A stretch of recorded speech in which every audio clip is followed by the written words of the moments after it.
I yield myself such time as I may consume. The gentleman from Kentucky is recognized. Mr. Chairman, President Obama has made it very clear that if the U.S. Congress does not pass legislation that he has said that is a priority for his administration, that he intends to accomplish his goals by the use of executive orders and through regulations. Today, we're with H.R. 4795, we're here today to address a specific problem caused by regulations coming out of EPA relating to the Clean Air Act. We know that announcements have been made for manufacturing expansions in the United States amounting to about $135 billion. But we also know that EPA has gone into a pattern of when they issue new regulations, it takes them sometimes years to come up with guidances so that state EPAs and manufacturing applicants for clean air permits will know what is required to meet the new regulations. And because of the lack of clarity and the time of meeting timely guidances, it creates great confusion and uncertainty for the states and for the specific manufacturing facilities trying to meet these requirements. To give you an example, the last ozone rule that was adopted by the EPA in 2008, the guidance for people trying to meet those requirements of that regulation still have not been issued. So we find ourselves in a situation where these new regulations are creating great obstacles to economic growth in the United States. And I think all of us recognize that economic growth has been quite stagnant for some time. And we've had many hearings on this issue. And we hear from people on a regular basis that one of the reasons that they can't get new plants built is because of the uncertainty, the lack of clarity, the lack of guidance from EPA when they come out with new regulations. And anyone that follows EPA is quite aware that they are particularly aggressive in new regulations. They've come out with new regulations on the Clean Air Act on a regular basis for the last 4 years. And so, once again, we find ourselves lack of clarity, lack of guidance from EPA, and this legislation, which was introduced by Mr. Scalise, simply says to EPA, if you come out with a new regulation, simultaneously you must provide the guidance for the states and the individual applicants who will be required to obtain permits to build their manufacturing facility. So that's what this bill is all about. I think it's a common sense piece of legislation, and obviously all of us want to create new jobs. We have companies out there today with a lot of cash who want to produce these, build these new plants, but because of bureaucratic difficulties, lack of clarity, and lack of guidance on a timely basis from EPA, it makes it extremely difficult to do. So that's why we're here today to discuss this legislation. I think it's very important that we adopt this legislation, and with that, I would reserve the balance of my time. Gentleman from Kentucky reserves the balance of his time. Gentleman from Kentucky is recognized. Thank you, Mr. Speaker. I yield myself such time as I may consume. The gentleman from Kentucky is recognized. Thank you. You know, this has been a fascinating week in terms of the environment. We started it with the President orchestrating one of the truly groundbreaking breakthroughs in carbon emissions and getting the Chinese for the first time to agree to limit their carbon emissions, setting new standards for the United States. And then this week in the Congress, we basically have 3 bills that are the equivalent of saying through the statute to polluters, smoke them if you got them. I mean, 3 bills that represent one of the worst trifectas I have ever seen, and I come from horse racing country. Yesterday we voted on a bill that in the title suggests that we are somehow improving the science behind the environment, and basically what it did was limit the ability of the EPA to have scientists as part of the decision-making process. Today we're discussing the so-called Promoting New Manufacturing Act. And as we heard from my good friend from Kentucky, the goal of the legislation is to facilitate a manufacturing renaissance in the United States by expediting air permits for new facilities. But the premise of the bill is very flawed. New manufacturing facilities aren't being held back by clean air requirements. Weakening the Clean Air Act won't create jobs, and the specific provisions of this bill will slow down permitting, not speed it up. In truth, this bill is yet another Republican attempt to weaken the Clean Air Act protections and attack EPA's authority to reduce harmful air pollution. The Clean Air Act requires major new or expanding sources of air pollution to obtain permits with pollution limits before the facilities start construction. It's a lot easier and less costly to minimize air pollution when you're designing and building a facility compared to cleaning up existing facilities. These pre-construction permits are based on a simple principle. A new facility should not increase local air pollution above levels that are safe to breathe. The bill before us violates this principle by creating a permitting loophole, allowing new facilities to obtain permits under old, less protective air quality standards unless EPA promulgates new regulations or guidelines.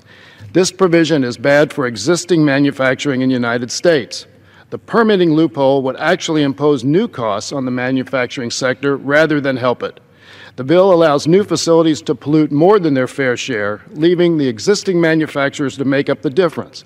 In areas struggling to clean up their air, like in my district in Louisville, Kentucky, this effectively shifts the responsibility and cost of pollution control to existing manufacturing facilities. This provision does not make economic sense. And furthermore, in all of the limited testimony pursuant to considering this bill, there was not one company identified that actually said they would build a manufacturing facility if they could do it under older guidelines. And I'm kind of amused that the Republicans now want the EPA to issue nationwide guidelines when their ideology says states are better prepared to deal with issues at their own level, and in fact, states under the existing law have done a very, very good job of creating guidelines and strategies for meeting problems with pollution in their jurisdictions. So for a wide variety of reasons, this bill doesn't accomplish what its title suggests, and we urge its defeat. And with that, I reserve the balance of my time. The gentleman from Kentucky reserves the balance of his time. The gentleman from Kentucky is recognized. Thank you very much. I might say that during the time we had the hearing on this legislation, we had several state representatives from the state EPA came in and testified, and they all were talking about the absence of timely implementation guidance from EPA produces a lack of clarity. Both Colorado, Arkansas, even the National Association of Clean Air Agencies wrote a letter to EPA on September 4th, 2013, complaining about this. Now, I would remind everyone, this bill does not do anything about the science, trying to diminish the importance of science and coming forth with new regulations. All it does is says that if EPA comes out with a new regulation under the Clean Air Act, they must provide the guidance to the states and to the entities who want to build new plants. And I might also say that the American Chemistry Council particularly raised this issue with us and through their membership of companies trying to build new manufacturing plants and meeting great difficulty because of the lack of clarity. I might also say all of us are very much concerned about climate change. But I don't think America has to take a back seat to any other country in the world. Our CO2 emissions are the lowest that they have been in 20 years. And I might also say we find ourselves today, because of regulations from this administration, of being one of the only countries in the world where you cannot build a new coal-fired plant to produce electricity because the technology is not available to meet the stringent emission standard. unless you are going to spend huge sums of government money, as they are in the Kemper plant in Mississippi. By the way, the standard was set for that regulation, the emission standard based on the Kemper plant, which is still not in operation, is about 2 years overdue, is way over cost, and all the entities involved in it said that kind of plant would never be built again without huge government dollars involved. And we would like to get back to a situation in America where on energy projects we use private money. I noticed that Google recently was involved in the Ivanpah solar facility out west, one of the largest in the world. They used a lot of government loans to build that plant, and now Google and other companies are coming back to the government and applying for grants to help pay off the loans. So this is a common sense piece of legislation, does not change the science, simply provides additional clarity, and I would reserve the balance of my time. Gentleman from Kentucky reserves the balance of his time. Gentleman from Kentucky is recognized. Thank you, Mr. Speaker. I'd like to yield 2 minutes to the gentleman from Texas, Mr. Green. Gentleman from Texas is recognized for 2 minutes. Thank you, Mr. Speaker, and thank my colleague from Kentucky for yielding to me. I rise in opposition to H.R. 4795. It was my hope to resolve the issues of this bill during the committee. Unfortunately, that was not the case. H.R. 4795, promoting the New Manufacturing Act, could be a solution in search of a long-standing problem. The problem relates to federal permitting, in this case, new source review permits. While the majority of permitting takes place at the state level, the EPA plays a critical role in permitting process. When EPA promulgates a final national ambient air quality standard called NOx, states and industry must respond through implementation and application respectively. EPA should work as quickly as possible to offer states guidance on how to implement these new standards. Lack of guidance can lead to significant permitting delays as industry is forced to submit incomplete new source review applications. While I support the intent of the bill, I can't support the bill itself. H.R. 4795 is ultimately a lengthy delay in the National Air Standards Quality National Ambient Air Quality Standards cannot be implemented, and this bill cannot reflect current negotiations over that NOx implementation. Until this point, the administration and EPA have indicated a willingness to work on this issue. Further, EPA has not proposed these new national ambient air quality standards, so I see this bill as a solution to a problem that doesn't yet exist. I want EPA to be transparent, work with the industry, and H.R. 4795 does not support a collaborative working relationship. Additionally, the new source review permitting and the construction of new facilities are important to the economy, but we must also have a balance between economic growth and the protection of public health. The bill, unfortunately, does not strike that balance effectively, and for that reason, I'm unable to vote in favor of it, and I yield back my time. Gentleman from Texas yields back the balance of his time. Gentleman from Kentucky reserves. We reserve the balance of my time. Gentleman from Kentucky is recognized. I will continue to reserve my time. Gentleman from Kentucky reserves. Gentleman from Kentucky is recognized. I'd like to yield as much time as he may consume to the gentleman from New York, Mr. Tonko. Gentleman from New York is recognized for as much time as he may consume. Thank you, and I appreciate the time offered by the gentleman from Kentucky. If experience has taught us anything over the past 2 decades, it is that the Clean Air Act has been a success. New businesses have started, the economy has grown, and the air is cleaner, and beyond that, healthier for all of us. The adjustments to the National Ambient Air Quality Standards Act are about a large body of research on the impacts of air pollutants on human health and the environment. H.R. 4795 assumes we cannot continue that record of success. The predictions of dire consequences to our economy before and after Congress adopted the 1990 amendments to the Clean Air Act have never materialized. We have, however, grown our economy and achieved cleaner, healthier air for everyone. So contrary to its title, this bill does nothing to promote manufacturing. It is simply another of many attempts to undermine the Clean Air Act. Instead of bringing this partisan bill to the floor, yet another bill that has no chance of becoming law, we could be working together on legislation that would reinvigorate our domestic manufacturing sector. We could pass pending tax legislation, or better yet, tax reform that would provide the certainty, provide the fairness, and provide the clarity that everyone needs and deserves. If it were enacted, this bill before us would be more likely to cause confusion and legal challenges than to generate new manufacturing jobs. States develop comprehensive implementation plans that take account of all possible pollution sources and balance the needs of all stakeholders in the effort to achieve cleaner air. H.R. 4795 would allow a new facility to operate under less strict air quality standards than existing facilities if EPA has not issued all final regulations and guidance required for any type of facility that would be covered by a newly established standard. If the agency would call a standard into question by issuing guidance at a time after a regulation is finalized, why would the agency ever do that? Guidance is useful for the regulated community.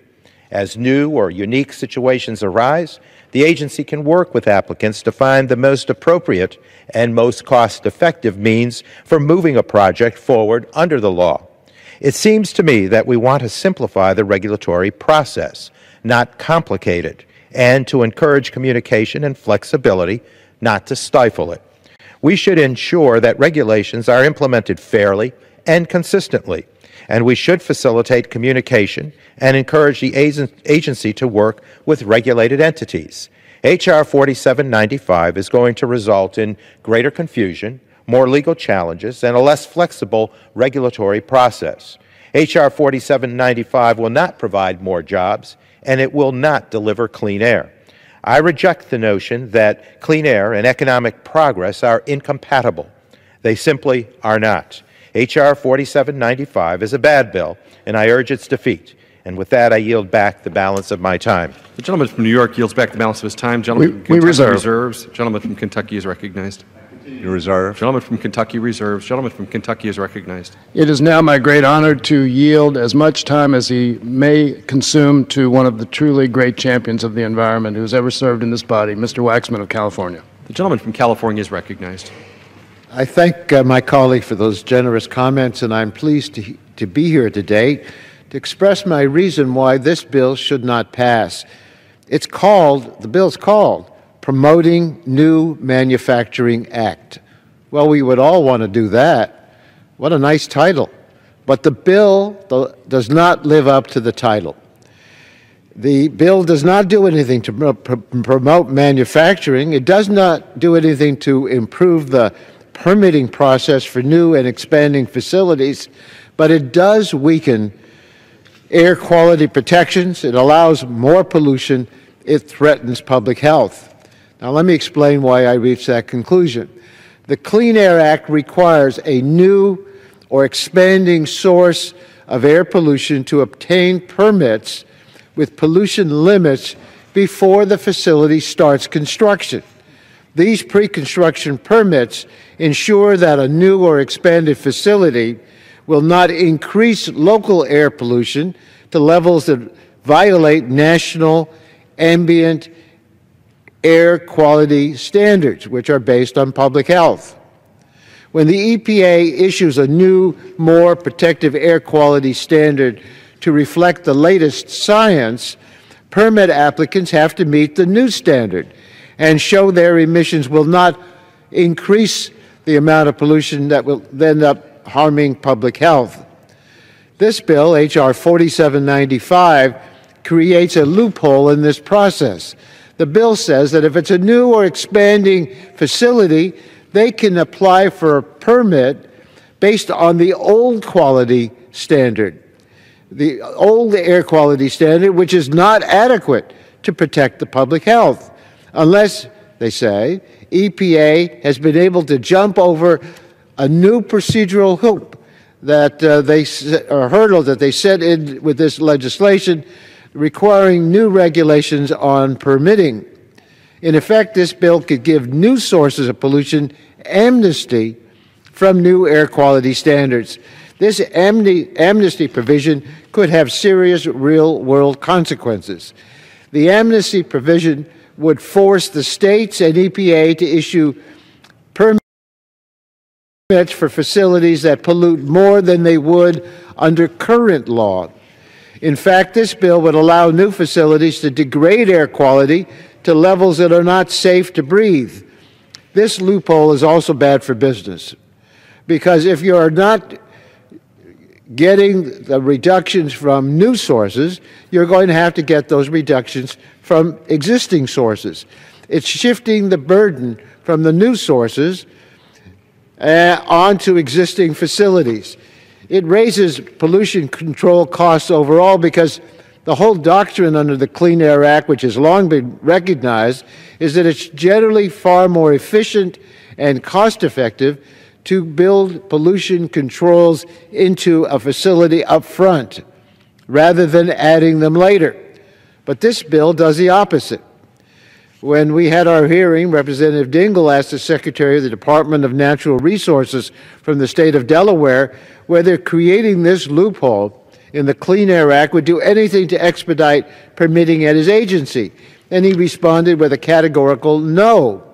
The California Air Resources Board argues this bill would actually slow the permitting process. They wrote, quote, waiting for U.S. EPA to develop guidance will result in unnecessary delays and public health risks because permitting agencies appear to be barred from issuing permits consistent with the new, more health protective air quality standards until U.S. EPA provides guidance, end quote. So if we really want to expedite the permitting process, we should give EPA and state and local agencies more resources. This bill does not add a single penny more to EPA or the state and local permitting agencies to hire more staff to review and process these permits.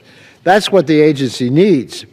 States don't need more loopholes. They don't need more lectures about so-called red tape. They need more money and more people. But instead of providing these resources, House Republicans have voted repeatedly to slash funding for environmental protection. Punching holes in the Clean Air Act won't help these cash-strapped agencies work any faster, but it will make the air dirtier. For that reason, I urge my colleagues to join me in opposing this legislation, and I yield back the balance of my time. The gentleman from California yields back the balance of his time. Gentleman from Kentucky reserves. Gentleman from Kentucky is recognized. May I ask how much time is remaining on both sides? Sure. The gentleman from Kentucky has 23 minutes. The other gentleman from Kentucky has 16 and a half minutes remaining. Gentleman from Kentucky is recognized. At this time, I'd like to yield 3 minutes to the gentleman from Indiana, Mr. Stutzman, who's been a real leader in this issue. The gentleman from Indiana is recognized for 3 minutes. Thank you, Mr. Speaker, and I thank the gentleman from Kentucky for his work on this particular issue that's really important to the 3rd District in Indiana. I rise today in strong support of the Promoting New Manufacturing Act. Mr. Speaker, for too long, the Obama economy has remained weak, and the American worker has suffered the consequences. Too many people are struggling to find work and to provide for their families. They want to know when things are finally going to pick up. We in Congress have a responsibility to help create an economic environment that allows individuals to succeed and businesses to grow. And we can achieve that kind of success by cutting back on job-killing regulations, removing bureaucratic red tape, and increasing transparency. And that's what this bill today is all about. As a representative from Indiana, I understand that a strong manufacturing industry is absolutely critical to our national and local economy. The 3rd Congressional District, the place that I call home, is one of the top manufacturing districts in the entire country. This bill will not only bring new opportunities to Hoosier families, but to families all across America. Strengthening our manufacturing economy and industry should not be a partisan issue. And today we have an opportunity to stand together and support legislation that will help create jobs and move our economy in the right direction. I'd like to thank Whip Scalise, Chairman Upton, and the members of the Committee on Energy and Commerce for their hard work on this issue. And I'd urge my colleagues to support this particular legislation. And Mr. Speaker, finally, I would say that one of the top issues that I hear from folks as I travel across the district back home in Northeast Indiana is that the regulations and the effects that Washington, D.C. bureaucracies and red tape, the impact that it's having on jobs in Indiana and across the country is hurting, and that they need relief. And so, again, I would definitely urge my colleagues to support this particular legislation, and let's start taking the boot off of the American economy and let it and its families succeed. Thank you. I'll yield back the balance of my time. Gentleman from Indiana yields back the balance of his time. Gentleman from Kentucky reserves. Gentleman from Kentucky is recognized. Thank you, Mr. Speaker. Before we close our side of the argument, I would like to take this opportunity once again to thank my colleague, Mr. Waxman, for his incredible service to this body and the country over the last several decades. One of the first things I did when I was elected to the Congress in 2006 was to call Mr. Waxman to ask if I could serve under his leadership on the Oversight and Government Reform Committee, because I respected him so much, and he has been a phenomenal mentor to me, as he has been to hundreds of other members of Congress over the years, and I think the country owes him a great debt of gratitude. With that, I would like to say, in the spirit of his championing of the environment, that what we've seen again this week, not just with this bill, but with two other bills the last 2 days, is kind of a wolf in sheep's clothing approach to the environment, dressing legislation up with very, very nice sounding titles that essentially do exactly the opposite of what they're intending to do. This bill, far from promoting manufacturing, will make it much more difficult for the EPA to set rules, and they, in the process, not accomplishing anything and encouraging manufacturing. I don't know of one business person who would say, I'm going to build a plant that I otherwise would not build because I get to build it under old pollution rules. Most business people are very forward-looking. They look for opportunities, not to exploit the environment. They look for opportunities to make money because they have a vision. And virtually every good business person that I know these days understands that building facilities that have the latest technology and are the cleanest technologies are the way to make money and to make sound business decisions. So for all of those reasons, and as Mr. Waxman laid out in very clear terms, this bill does not promote manufacturing. It will do actually the opposite, and we urge the defeat of the legislation. And with that, I yield back the balance of our time. Gentleman from Kentucky yields back the balance of his time. Gentleman from Kentucky is recognized. I might say that I certainly agree that owners of these manufacturing plants do not want to build new plants using old rules. They want to use the best technology, but they want the clear guidance from EPA about what it should be. Because when they don't have that, they find themselves involved with lawsuits with all sorts of environmental groups on a regular basis. And I might also say that there are many reports out there relating to manufacturing. I'm just going to read from a few that state that one of the key factors for investor confidence is a timely and efficient permitting process that is matched to current technologies. Ken Weiss, Global Managing Partner for Environmental Resources Management, which has extensive experience in the permitting process, testified, "We routinely advise clients that obtaining a PSD permit can take anywhere from 1 to 3 years, and that a minimum of 12 to 18 months needs to be allowed in the project schedule." The President himself acknowledged in his latest State of the Union speech this year that projects were being delayed and there is a need to cut red tape to get factories built. And that's what this legislation is about. We're not telling EPA what the regulation should be. We're not telling EPA to disregard science. We're simply telling EPA, with all of their expertise, that when they issue the new regulation, that they provide clear guidance for the states and the companies and the individuals and the entities that want to build these new plants with new technology. And that's what this legislation is all about. And I would, I would yield back the balance of my time. The gentleman from Kentucky yields back the balance of his time. All time for general debate has expired. Pursuant to the rule, the bill shall be considered for amendment under the 5-minute rule. The bill shall be considered as read. no amendment to the bill shall be in order except those printed in Part C of House Report 113-626. Each such amendment may be offered only in the order printed in the report by a member designated in the report, shall be considered read, shall be debatable for the time specified in the report, equally divided and controlled by the proponent and an opponent, shall not be subject to amendment, and shall not be subject to a demand for division of the question. It is now in order to consider Amendment Number 1, printed in Part C of House Report 113-626. For what purpose does the gentleman from California seek recognition? Chairman, I seek recognition to offer this amendment on behalf of my colleague, Mr. McNerney, and myself. The clerk will designate the amendment. Amendment Number 1, printed in Part C of House Report Number 113-626, offered by Mr. Waxman of California. Pursuant to House Resolution 756, the gentleman from California, Mr. Waxman, and a member opposed each will control 5 minutes. The chair recognizes the gentleman from California. Thank you, Mr. Chairman. Subsection 3B creates a loophole in the Clean Air Act that allows new facilities to meet old air quality standards. This means more pollution will enter the air. It will be harder to clean up. When one facility is allowed to pollute more, other facilities in the area will have to invest more to reduce their emissions. That's not fair. That's not good for the economy. This loophole harms public health, burdens existing facilities, and creates regulatory uncertainty.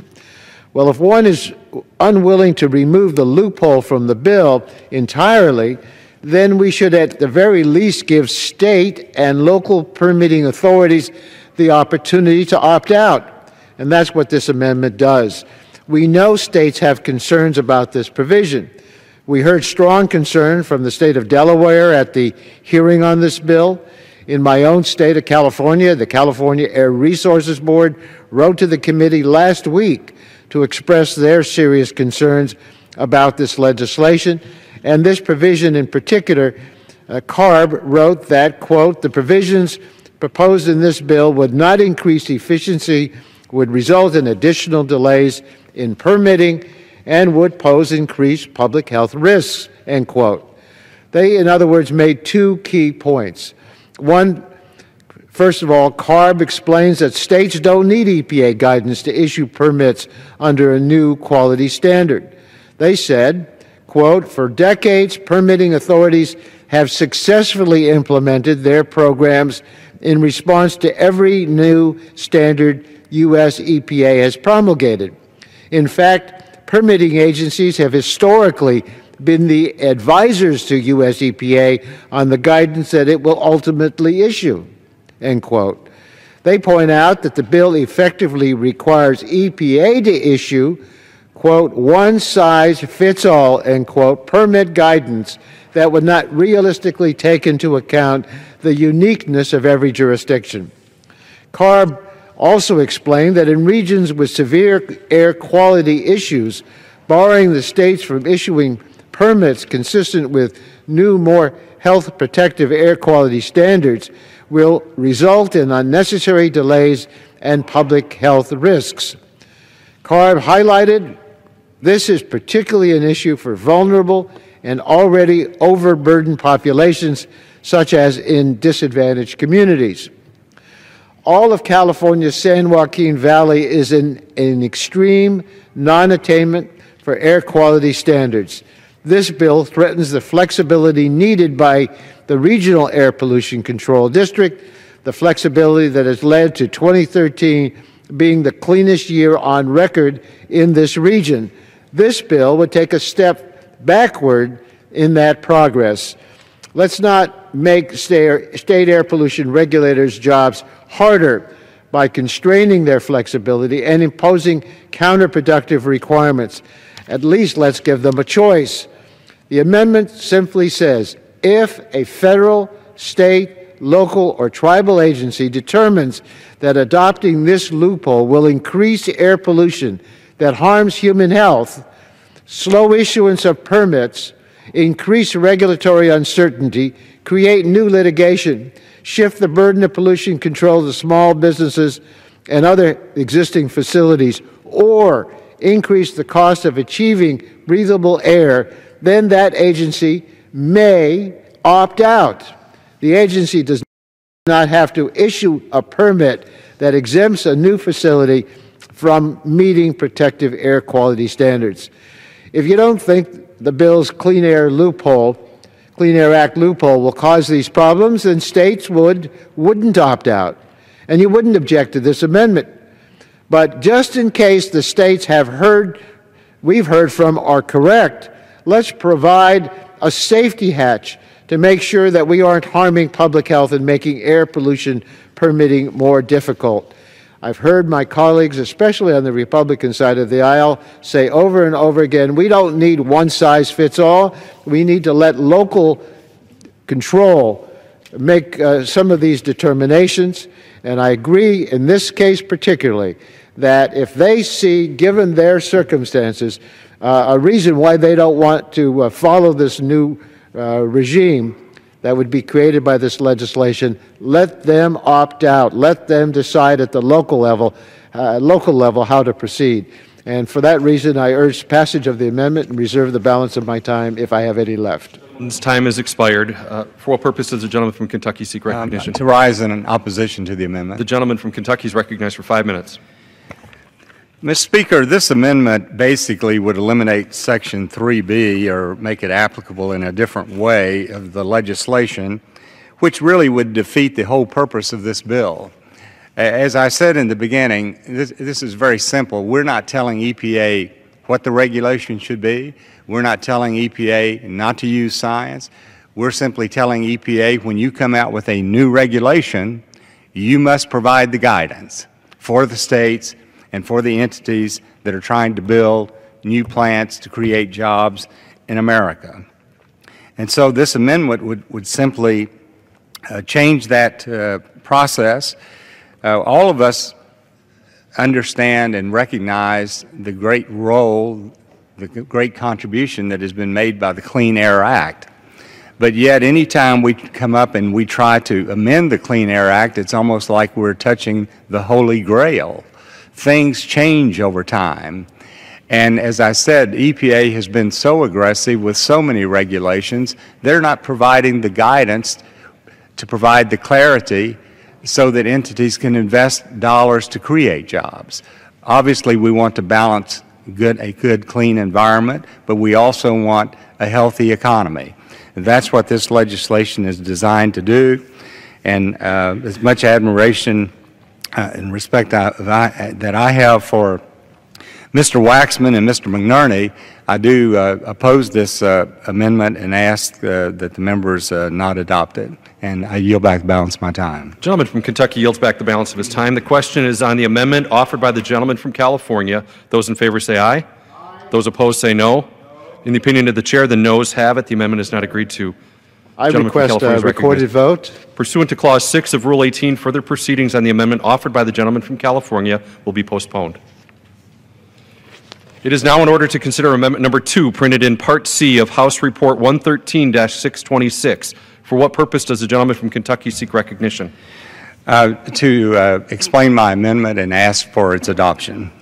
The clerk will designate the amendment. Number 2, printed in Part C of House Report Number 113-626, offered by Mr. Whitfield of Kentucky.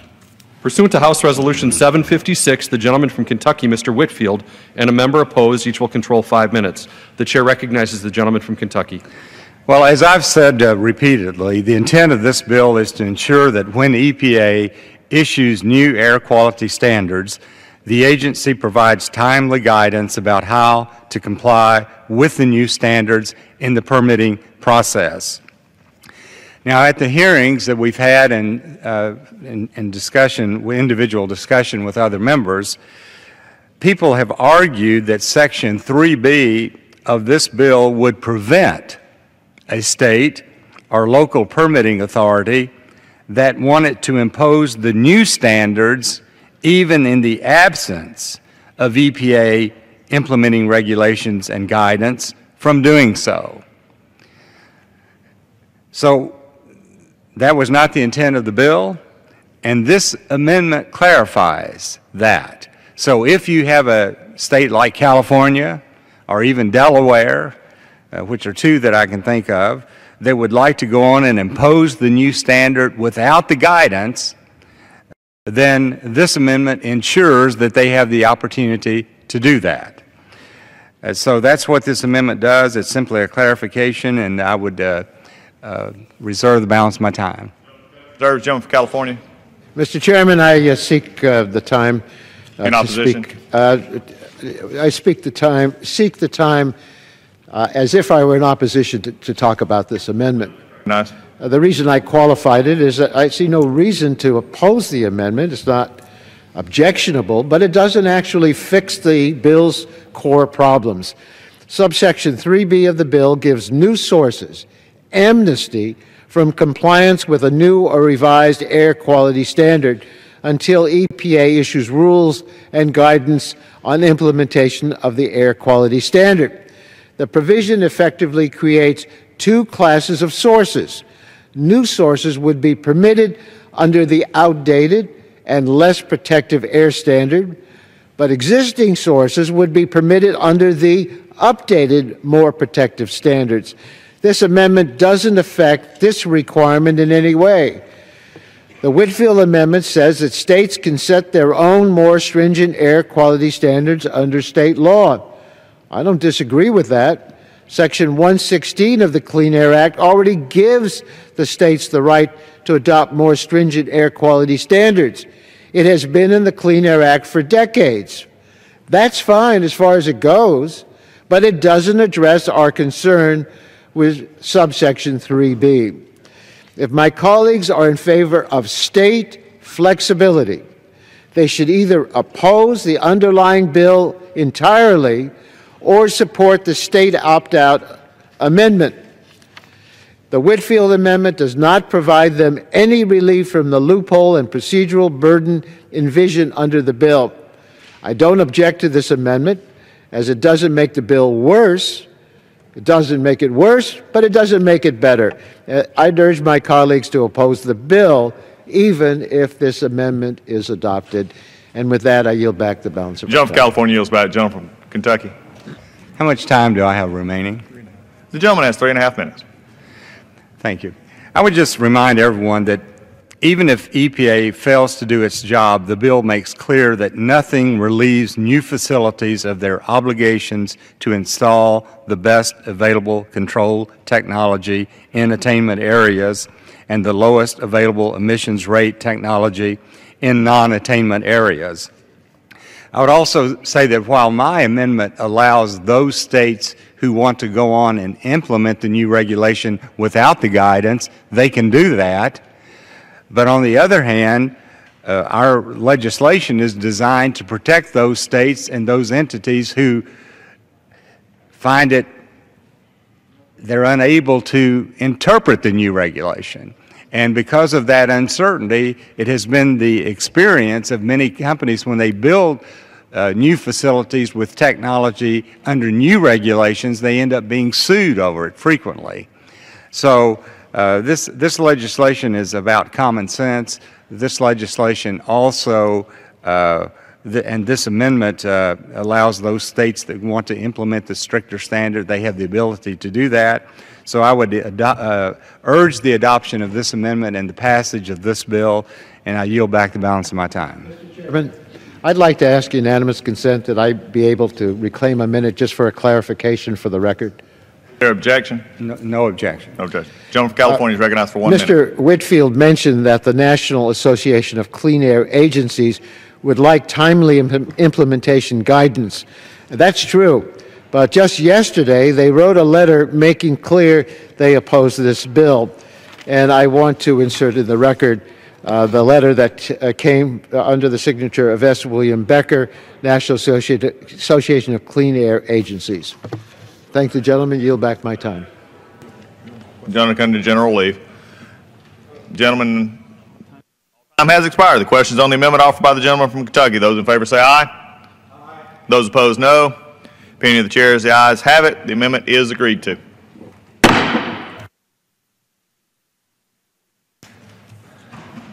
Pursuant to Clause 6 of Rule 18, the unfinished business is a request for a recorded vote on Amendment Number 1, printed in Part C of House Report 113-626 by the gentleman from California, Mr. Waxman, on which further proceedings were postponed and on which the noes prevailed by voice vote. The clerk will redesignate the amendment. Amendment Number 1, printed in Part C of House Report Number 113-626, offered by Mr. Waxman of California. A recorded vote having been requested, those supporting a recorded vote will rise and be counted.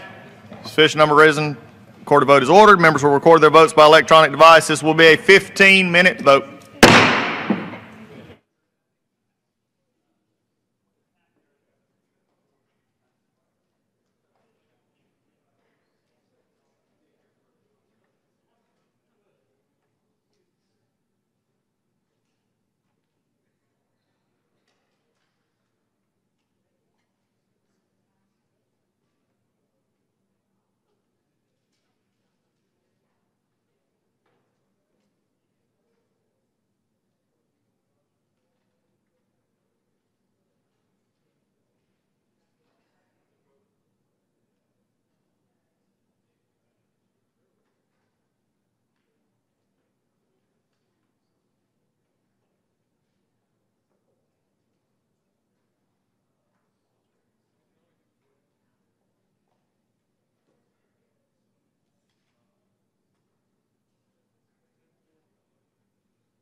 The yeas are 183, the nays are 225. The amendment is not adopted.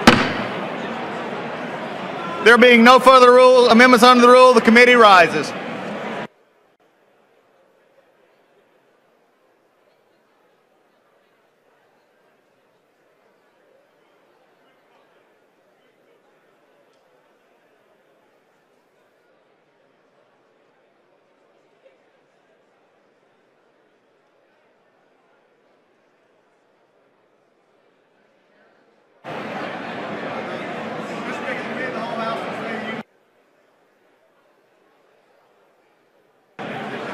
Back to the House with the amendment adopted in the Committee of the Whole. Fast talker.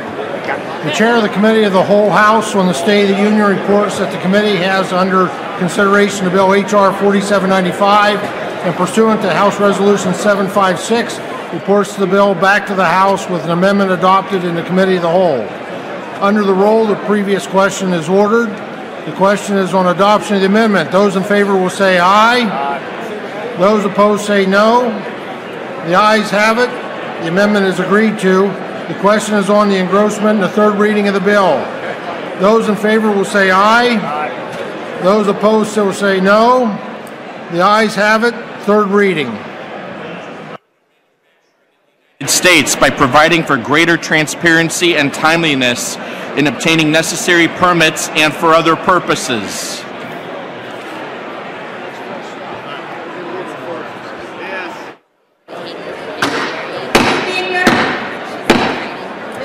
The gentleman and lady will suspend.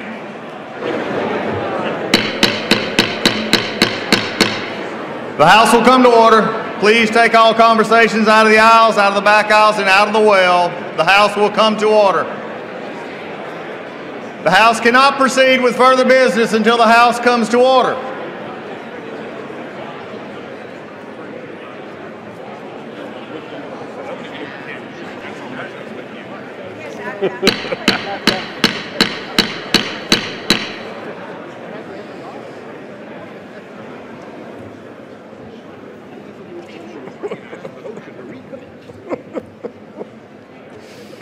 Thank you. The House will come to order. For what purpose does the gentlewoman from New Hampshire seek recognition? I have a motion to recommit at the desk. Is the gentlewoman opposed to the bill? I am opposed in its current form. The gentlewoman qualifies. The clerk will report the motion. Ms. Custer of New Hampshire moves to recommit the bill H.R. 4795 to the Committee on Energy and Commerce with instructions to report the same back to the House forthwith with the following amendment. At the end of Section 3, add the following new subsections. D. Protecting children and seniors. Is there objection? Without objection, so ordered. Please waive. The gentlelady will suspend. Mr. Speaker. The gentlelady will suspend. The House will come to order. The House will come to order. Please, members, remove yourself from the aisles, remove yourself from the back aisles. If you have conversations, please remove them off the floor of the House so that the House's business can continue.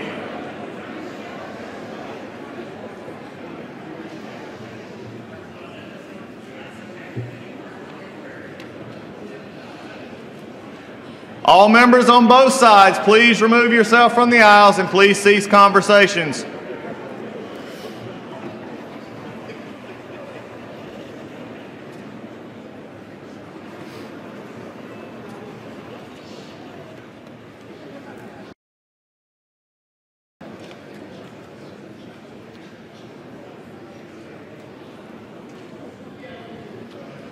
Gentlewoman is recognized for 5 minutes. Thank you, Mr. Speaker. This is the final amendment to the bill, which will not kill the bill or send it back to committee. If adopted, the bill will immediately proceed to final passage as amended. Mr. Speaker, we can all agree on the importance of revitalizing the American manufacturing sector.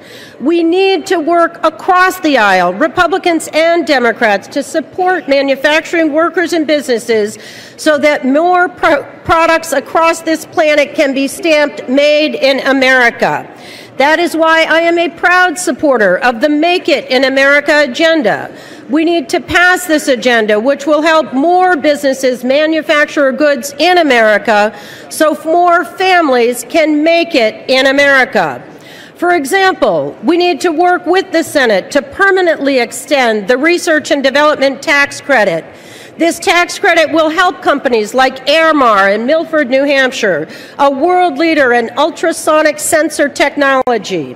We need to expand trade adjustment assistance. We will suspend. The chair encourages all members of the House to please cease conversations, take the conversations off the floor if they must continue so that the House's business can continue.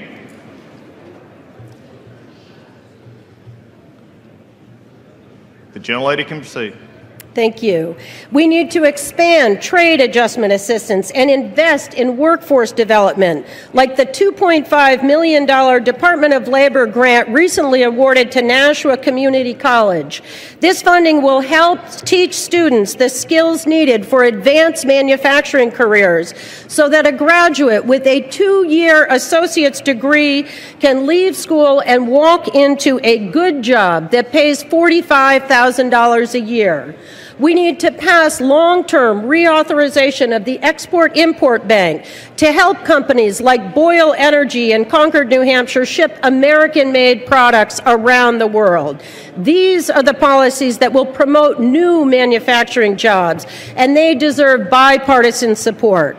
Unfortunately, the bill before us today is not a common-sense bipartisan proposal for strengthening manufacturing. Instead, it would tie the hands of our public health officials and make it harder to advance life-saving rules to protect our air and our lungs from pollution. That's why I'm offering my amendment, which would provide 2 exemptions from this bill.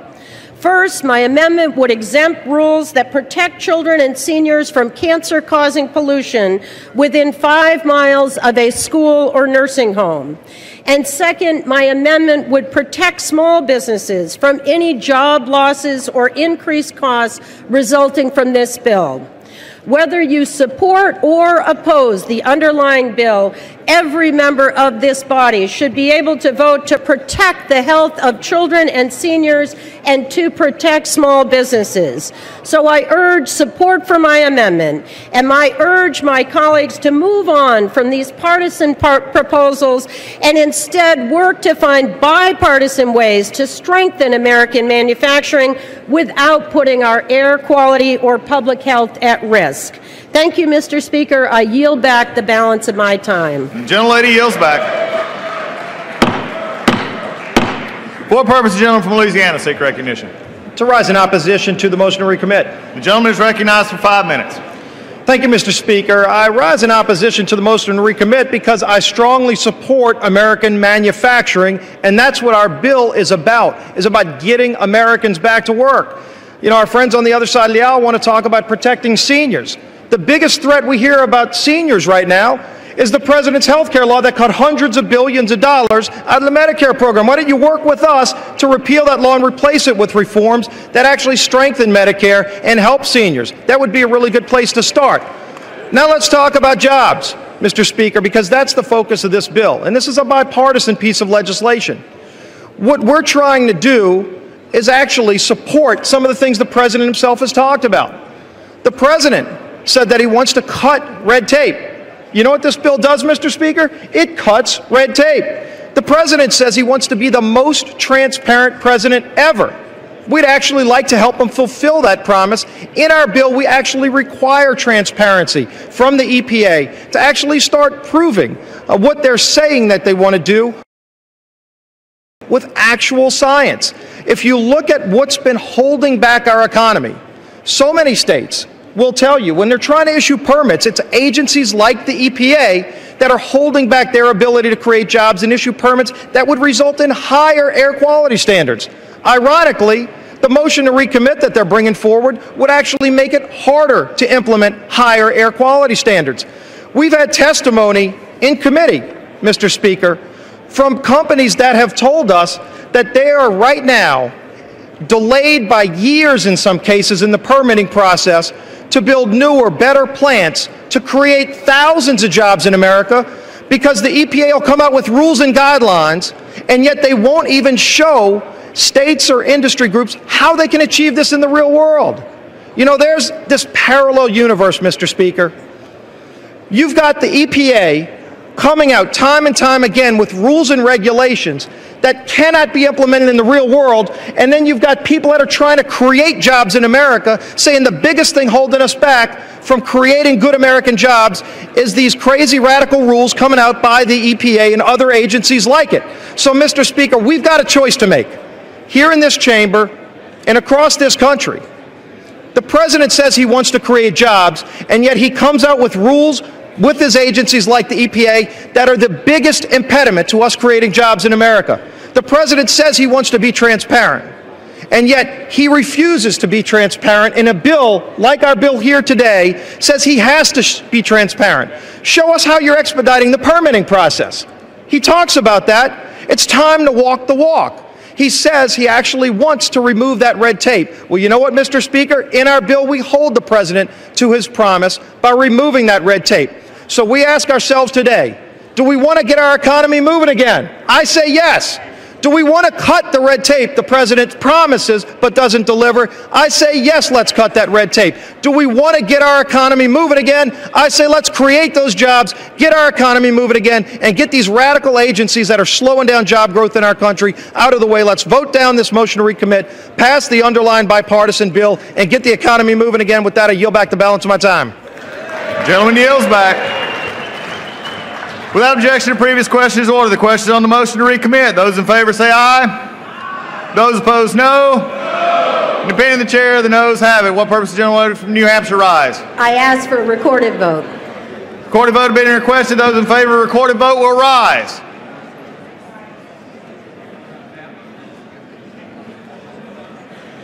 Special number having arisen, recorded vote is ordered. Members recorded votes by electronic device. Pursuant to Clause 9, Rule 20, the chair will reduce to 5 minutes the minimum time for any electronic vote on the question or passage. This is a 5-minute vote.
On this vote, the yeas are 189, the nays are 223. The motion is not adopted.